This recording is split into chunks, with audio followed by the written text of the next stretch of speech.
pun kula nyuwun pangapunten. Ora dia kok alih sampeyan mergo panjenengan sumuraku. Yen pokoknya penting juga hukum mergo perbuatan iki ora paling tertentu. Ora kita pokoknya kula pun asmo yojo.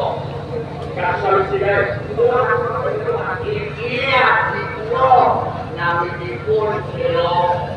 yojo manseo ayo ini pangeran kok karo-karo rumah wonten ing alas lho wonten ing atos menapa lajeng kersa nganti aku ke barang-barang rusak yang alas mergo ini aku rumah boleh wong sing dapur dulu wong sing duwe kasih kapal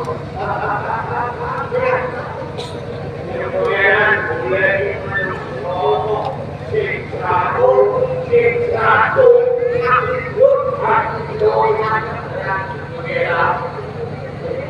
berjenengan buat berlepas boten itu yo kene bisa ngajari sing kono salah Pak rumoke sapa kadon kowe iki padha genap-genap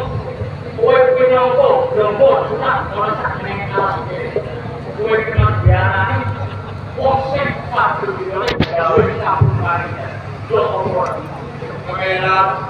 menika boten lepas manten menika sampun kedamaran kula kesalahan kula pun ati wong iki nyatai pondongan yen kula katon kula iki kula pakai ibu kesalahan wong oke engkene lapan jangan iso sabar